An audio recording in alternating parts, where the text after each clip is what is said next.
This version of Luka that we're getting this year, this skinny Luka, this is the best Luka the NBA has ever seen, right? He's done everything for the Lakers. He had his fourth 40-point game of the season, right? Watch this play right here. You have a down screen for DeAndre Ayton. He's going to use that screen and come up and set a ball screen for Kyle Kuzma. What that does, though, it gets Miles Turner in a position where he's trailing and he's forced to help, right? He has to help when Luka comes off the screen because it's Luka Doncic, which gives Ayton the chance to dive right to the basket, right? So right now there's three people over here kind of just crowding the way for Luka, and now the only read is this defender right here. If he helps over, he's going to make a skip. If he tries to go this way and protect the shooter, he has a lob to Ayton. He chooses to jump over and protect the shooter, stop the shooter, and easy dunk, easy points for Ayton. And that's all just because Luka has the ball and the defense has to try to stop him. Now, before we continue this video, make sure you like, comment, and share. Send this to every Lakers fan, every Luka fan, every Bucks fan. Let's create a conversation. Let's talk about what happened last night. Now, this play right here, this is what makes Luka so hard to guard, right? So they have the high drag screen, right, close to half court. And when Luka comes off this screen, right, the Bucks are in good positioning, right? Giannis is on the elbow. Miles Turner is up. Kyle Kuzma is chasing. He's trailing behind. But with Luka, this is the thing. This right here is all the space that he needs to get a shot off, right? That little step back. And for most people in the league, that's a bad shot. But for Luka, that's exactly what he wants. And it's hard to prepare for. It's hard to defend because, like I said, that was any other person with the ball. That's great defense. You're living with that shot. But because Luka is so good at that shot, he's so good at that step back. And at this point in the game, he's already hit a couple, right? When he comes down the court on this play, watch Kyle Kuzma. He wants to be up and on that right shoulder. He's on Luka's right shoulder because he knows he wants to step back. But when you guard Luka like this, look how low he gets. He gets super low, and he's able to get by basically anybody in the league because of his size and his strength, right? And also, when you want to stop somebody from shooting a step back, you have to the angle that you take to stop somebody from shooting a step back, right? Like, it's very easy. A lot of people are taught attack that top foot to get the defense to open their hips, right? So Luka easily can get him to turn his hips, and now he has a straight line drive opportunity where once he sees the help defense, he pulls up, he gets an and one on Kyle Kuzma. It's just a tough matchup, right? It's very hard to guard Luka with one person. So one of the best things about Luka is that he does a lot of things off the dribble that you wouldn't expect someone his size and also his speed to be able to do. So when he comes off this ball screen and they switch, right? Watch how quickly he gets low and he's able to split that ball screen, right? And when he gets in the paint, these are the reads, right? Right now, he can drop to Jackson Hayes. He can take a shot for himself. He can skip to the corner, right? Him splitting that ball screen just opened up so many opportunities for the Lakers. And Bobby Portis commits, and he's able to throw that ball where only Jackson Hayes could catch it. Nobody else in the gym is getting that ball. And he gets to throw down a big dunk. And that's because Luka is just able to make a quick play off the dribble. Now, remember, I said it's really hard to guard Luka with one person, right? So right here, the Bucks see that he has the isolation on the wing. This is not what you want. You don't want to just let him ISO, right? So watch what the Bucks do, right? They bring two defenders over where basically Luka he shouldn't be able to do anything right here, right?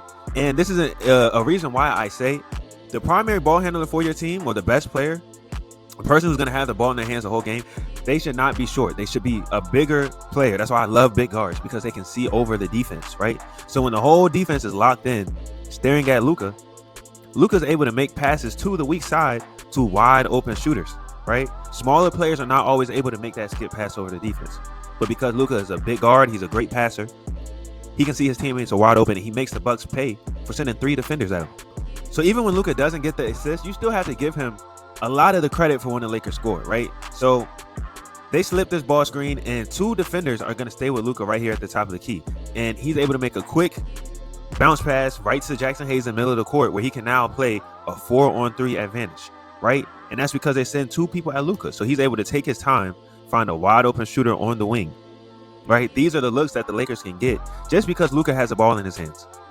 The Bucks again send another trap to Luka near half court, also kind of near the middle of the court, which is not really the best place to trap.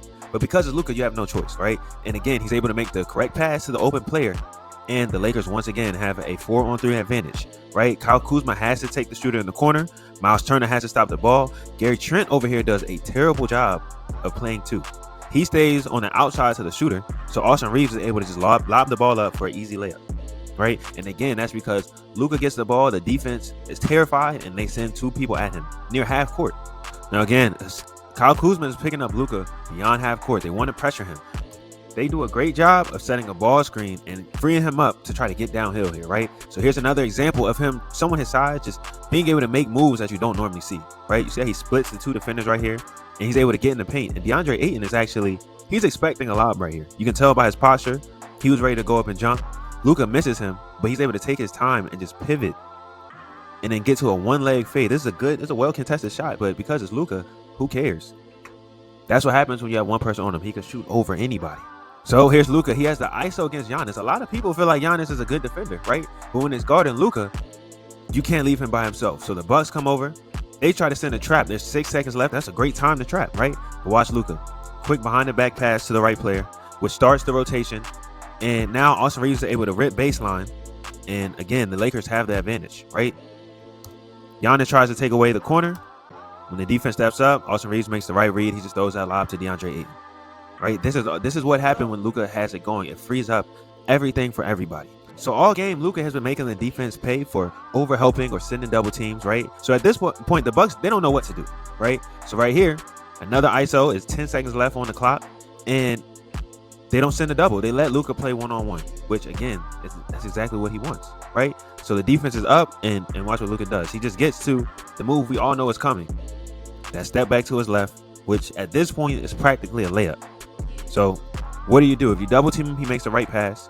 If you leave him by himself, he's going to score. This is the best version of Luka that we've seen, because he's doing what we all know he's going to do, but just at an extremely high clip right now. He's averaging 35. So you cannot have a good day unless you wake up early.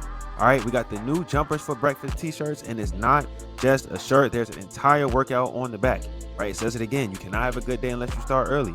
Right here on the ingredients, these are all the shots that you need if you want to be a great shooter, right? It tells you the serving size, and it tells you how many reps you should make. Remember, these are all counting swishes, right? The serving size is 1 spot. So if you do these in multiple spots, you will be a very, very, very good shooter, right? On the side, it shows you the order that any of your training should go when you're working out by yourself. You don't have a program.